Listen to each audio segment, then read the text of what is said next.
नमस्कार, साप संदेश से मैं अनिल कौशिक। न्यूज अपडेट 7 बजे कार्यक्रम बादरा आसपास में आप सभी दोस्तों का स्वागत है। दोस्तों, कार्यक्रम की शुरुआत हमेशा की तरह मुख्य खबर से ही करते हैं और आज भी हम बात करने वाले हैं बादरा आसपास खबरों की, देश प्रदेश की भी प्रमुख खबरों की अपडेट आपको बताएंगे।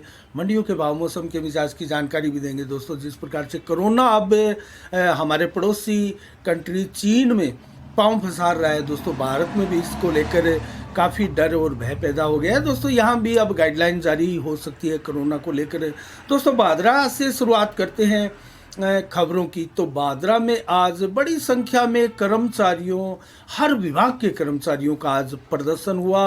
उपखंड कार्यालय में जाकर रैली के रूप में ज्ञापन दिया गया कर्मचारियों को न्यू पेंशन स्कीम के को लेकर। दोस्तों, जो ओल्ड पेंशन स्कीम जारी करने की मांग लगातार कर्मचारियों की जा रही थी, उसको अशोक गहलोत सरकार ने माना भी, लेकिन उनका जो एक पेच लगातार फंसा हुआ है, कर्मचारी उसको लेकर दुविधा में है।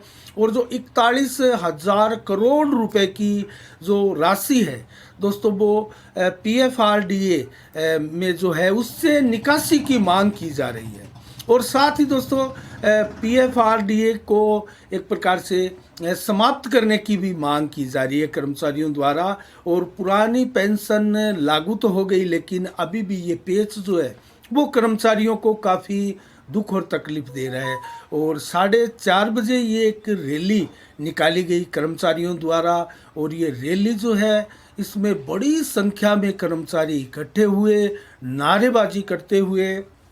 और जो ज्ञापन दिया गया वो दोस्तों PM के नाम भी और CM के नाम भी, क्योंकि ये जो पेच फंसा है वो राज्य और केंद्र की एजेंसियों के बीच में फंसा हुआ है। और इस पेच को लेकर काफ़ी दुविधा लगातार कर्मचारियों को आ रही है। और इसके अलावा दोस्तों, बात करें अन्य खबरों की, तो महेंद्र गुर्जर जो कि निःशक्त जन प्रकोष्ठ के पूर्व प्रदेश संयोजक रह चुके हैं, उन्होंने एक दिन का आज सांकेतिक धरना लगाया गांधी पार्क की में स्थित महात्मा गांधी की मूर्ति के आगे। और उनकी मांग थी जो रबी और खरीफ फसल का बीमा क्लेम रोका हुआ है लगातार किसानों का, जिसको लेकर आज 53वें दिन भी दोस्तों उपखंड कार्यालय के आगे भारतीय जनता पार्टी किसान मोर्चा का धरना लगातार जारी है। और 20 तारीख को जिस प्रकार से घेराव किया गया भारतीय जनता पार्टी के कार्यकर्ताओं द्वारा उपखंड कार्यालय का, क्योंकि एक सभा थी VDS में, आक्रोश सभा राजस्थान की नीतियों के खिलाफ और किसान विरोधी नीतियों के खिलाफ। उसके बाद में रैली के रूप में आए थे किसान संजीव बेनीवाल के नेतृत्व में और घेराव किया था इसी फसल बीमा क्लेम को लेकर। तो इसी फसल बीमा क्लेम को लेकर स्वयं में कांग्रेसी भी अब दोस्तों मैदान में उतरने लगे हैं। और जिस प्रकार से महेंद्र गुर्जर ने कई बार पूर्व में भी इसको लेकर ज्ञापन दिया है, विभिन्न मांगों को लेकर वो एक जागरूक कांग्रेस कार्यकर्ता की भूमिका सदैव निभाते रहे हैं। और इस बार भी उन्होंने कल एक ज्ञापन सौंपा था और आज सांकेतिक धरना उन्होंने लगाया। इसके अलावा दोस्तों, महाराजा अग्रसेन कॉलेज में 24 दिसंबर को छात्र संघ कार्यालय का उद्घाटन होगा और इसका उद्घाटन करेंगे स्थानीय विधायक बलवान पूनिया। 2021-22 के जो सांस्कृतिक और शैक्षणिक और खेल कूद, सामाजिक कार्यों आदि में विभिन्न प्रतिभाएं हैं, उनका सम्मान भी किया जाएगा। उनका एक सम्मान समारोह भी इस अवसर पर आयोजित किया गया है। और इसके अलावा दोस्तों, 25 दिसंबर को आने वाली 25 दिसंबर को अनेकों कार्यक्रम में हमने कल भी आपको बताया था, क्रिकेट के करीब जो ग्रामीण क्षेत्रों में है वो टूर्नामेंट आयोजित किए जाएंगे। उनमें कल बताया था मैंने, परलिका, जोगियाला हो, कर्णपुरा हो, खचवाड़ा हो, नेठराणा हो, दोस्तों इन सभी गांवों में 25 दिसंबर से क्रिकेट की प्रतियोगिता हो रही है। चनान में 26 दिसंबर को क्रिकेट की प्रतियोगिता होगी। जिज्ञासरीविडी डूंगर सिंहपुरा में जारी है। सेरडा में भी 26 और 27 को 49वीं जिला स्तरीय कबड्डी प्रतियोगिता आयोजित की जा रही है। तो इन गांवों में, और हम बात करें नौहर कस्बा में भी बड़ी संख्या में, नौहर के ग्रामीण क्षेत्रों में भी इसी प्रकार से क्रिकेट प्रतियोगिताएं आरंभ हो रही है। और दोस्तों, 25 दिसंबर को फ्री निःशुल्क कैंप लगाया जा रहा है, जो कि पंचायत घर जटान में लगाया जाएगा। रासलाना, जटान और उणतपुरा के ग्रामीण इसमें बड़ी संख्या में लाभान्वित हो सकते हैं। ये मील हॉस्पिटल जो बादरा में स्थित है उनकी तरफ से, उनकी चिकित्सीय टीम की तरफ से ये कैंप आयोजित किया जा रहा है, जिनमें 11 बजे से 3 बजे तक ये कैंप आयोजित किया जाएगा, जिसमें डॉक्टर महेंद्र कुमार जो कि एमडी फिजिशियन है और डॉक्टर राकेश चौधरी भी है, एमबीबीएस एमएस है, नेत्र रोग विशेषज्ञ है, और डॉक्टर प्रियंका है एमबीबीएस जो कि स्त्री रोग विशेषज्ञ है, डॉक्टर वसीम खान है जो कि एमबीबीएस है, जनरल सर्जन है। इन सभी की सेवाएं इस फ्री चिकित्सा कैंप में रहेगी, जो कि पंचायत घर जटान में आयोजित किया जाएगा।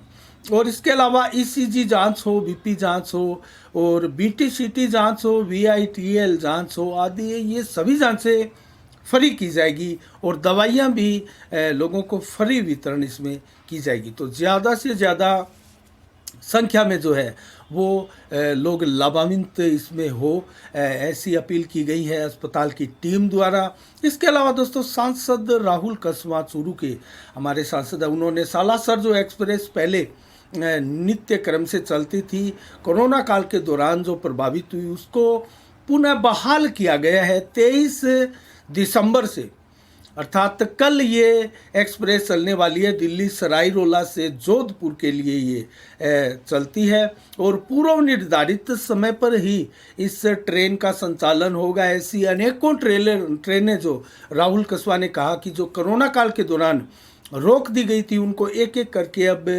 पुनः संचालित किया जा रहा है। इसके अलावा हम बात करें दोस्तों, चीन में कोरोना वायरस को लेकर किस कदर हाहाकार मचा है, और भारत में भी आप भूले नहीं होंगे जो दूसरी लहर आई थी उसमें कितनी बड़ी संख्या में मौतें हुई थी, हजारों मौतें हुई थी। उसी प्रकार से चीन में वो इस प्रकार की लहर नहीं आई थी, लेकिन चीन में मौतों का सिलसिला पहले भी बहुत तेजी के साथ बढ़ा था। आपको याद होगा चीन में एक साथ गड्ढा खोदकर इस प्रकार से जो लोगों की मौतें हुई थी उनको दफनाया गया था और भट्टियों में झोंक दिया गया था। ऐसी अनेकों खबरें पूरी दुनिया में वायरल हो रही थी, और अब चीन में आंकड़े देना बंद कर दिया है। सरकारी अपडेट जो कोरोना को लेकर चीन से आती थी उस अपडेट को बंद कर दिया गया है, क्योंकि चीन में हालात बहुत ख़राब है। और BF7 जो ओमिक्रॉन का ही एक वेरिएंट है दोस्तों, ये नया म्यूटेट होकर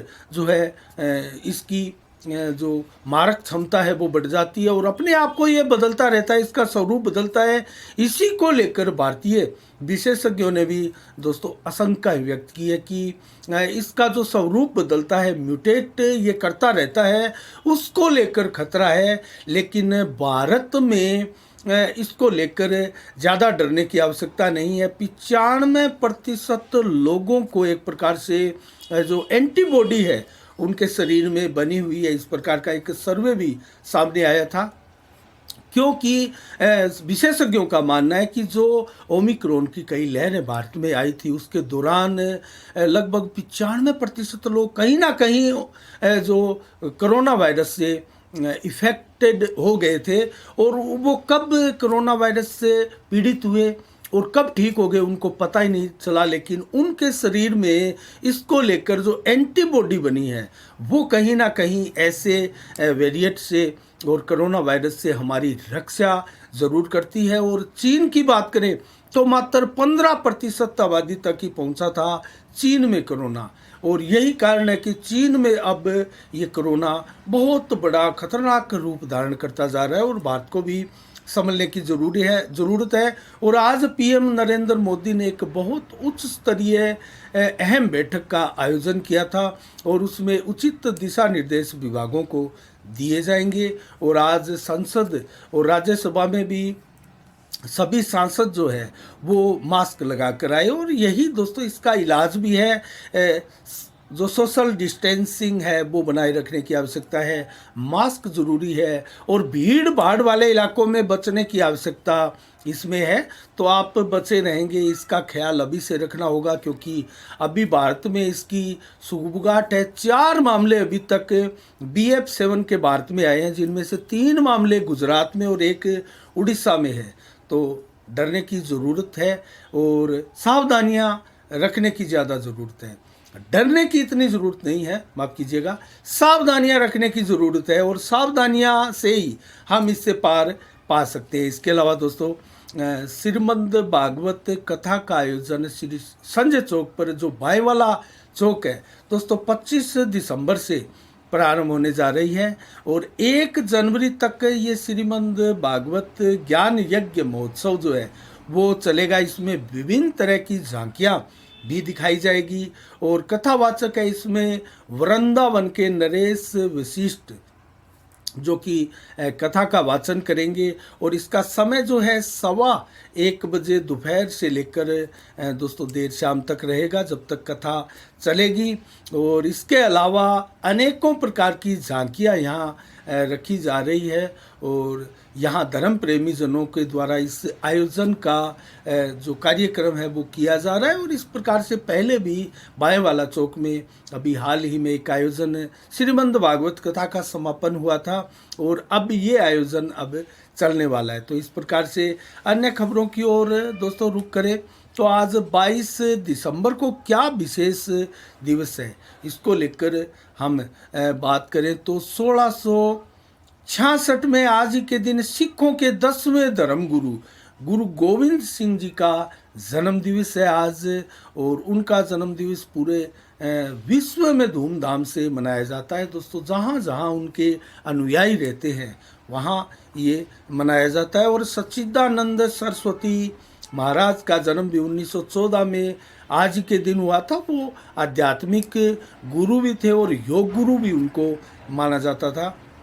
इसके अलावा 1851 में देश की पहली मालगाड़ी दोस्तों 1851 में चली थी भारत में पहली देश की मालगाड़ी, और रुड़की उत्तर प्रदेश से ये गाड़ी चलाई गई थी। और आज 1887 को आज के दिन महान गणितज्ञ दोस्तों श्रीनिवास रामानुज का भी जन्म है, जिन्होंने गणित में बेहतरीन उपलब्धियां हासिल की थी। और मात्र 7वीं कक्षा में जब वो पढ़ते थे तो स्वयं कॉलेज के स्टूडेंटों को वो पढ़ाते थे। तो कितनी काबिलियत उनमें रही होगी और किस प्रकार का उनका गणित के जो अंकों के साथ है उनकी अटखेलियाँ चलती थी। और एक प्रकार से वो गणित के विश्व के सर्वश्रेष्ठ गणितज्ञों में से एक है। और इसके अलावा आप बात करें दोस्तों मंडियों के भाव की तो एलनाबाद से शुरुआत करते हैं। नरमा आज एलनाबाद में 8394 रुपये प्रति कुंटल रहा। सरसों के भाव 6394, ग्वार के भाव 5742, चना के भाव 4830, गेहूँ 2575 रुपये प्रति कुंटल रहा। और मूंग के भाव 6200 रुपये प्रति कुंटल रहे एलनाबाद मंडी में। आदमपुर मंडी नज़दीकी मंडी का जिक्र करें तो नरमा 8482 रुपये और सरसों के भाव 6410 रुपये रहे, जबकि ग्वार के भाव 5711 और चना के भाव 4911 रुपये प्रति कुंटल रहे। नज़दीकी मंडी सरसा मंडी का जिक्र करें तो नरमा 8305 रुपये प्रति कुंटल, कपास के भाव 9631 और ग्वार के भाव 5715 रहे, जबकि सरसों के भाव 6250 रुपये प्रति कुंटल रहे। इसके अलावा नोहर मंडी में चना 4809, ग्वार के भाव 5661 और सरसों 6240 रुपये प्रति कुंटल, गेहूँ 2640, जौ के भाव 3000 रुपये प्रति कुंटल रहे। और बाजरा 2140, मोट के भाव 6250, मूंग के भाव 7290 रुपये प्रति कुंटल रहे।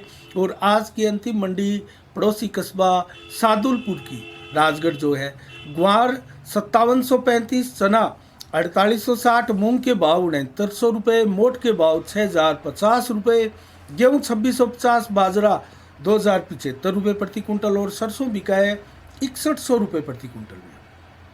और आज मौसम का मिजाज बताए तो आज भी दिन में धुंध छाई रही और देर रात्रि को कल दोस्तों 8-9 बजे ही जो कोहरे की चादर है वो बादरा आसपास एरिया में पसर चुकी थी। लेकिन सुबह भी देखा तो धुंध जो है वो 12-1 बजे तक जारी रहती है लगातार 2-3 दिन। और मौसम विभाग का आंकलन है कि 3 और 4 दिनों तक आने वाले दिनों में ये कोहरे की चादर इसी प्रकार से बादरा आसपास एरिया में रहेगी और कुल मिला के ठंड जो है वो बढ़ती हुई प्रतीत होगी। तो मौसम का मिजाज 9 से 15 डिग्री टेम्परेचर आज दिन भर रहा और 4 से 7 किलोमीटर की रफ्तार से हवाएं चली।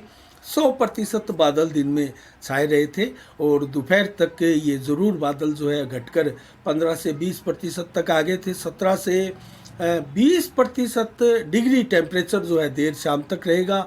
7 से 11 किलोमीटर की रफ्तार से हवाएं रात्रि को भी इसी प्रकार चलेगी। कल 23 दिसंबर को क्या रहेगा मौसम का मिजाज?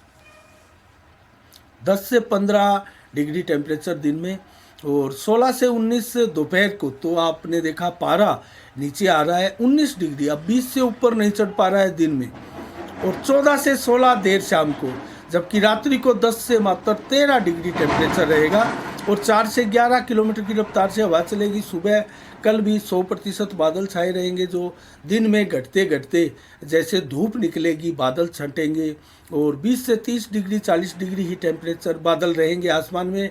और रात्रि होते होते फिर 100% बादल से आसमान पूरा ढक जाएगा और इसी प्रकार से धुंध भी आज भी देर शाम को इसी प्रकार से जल्दी आने की उम्मीद है और कल भी देर तक धुंध नहीं छंटने की संभावनाएं हैं, वो व्यक्त की जा रही है। तो आज के लिए इतना ही। कल ठीक शाम 7 बजे फिर आपसे रूबरू होंगे नई खबरों के साथ, नई समीक्षा के साथ। तब तक के लिए आप अपना बहुत बहुत ख्याल रखिएगा। मुझे दीजिएगा इजाज़त। साफ संदेश से मैं अनिल कौशिक। नमस्कार। जय भारत, जय जय राजस्थान।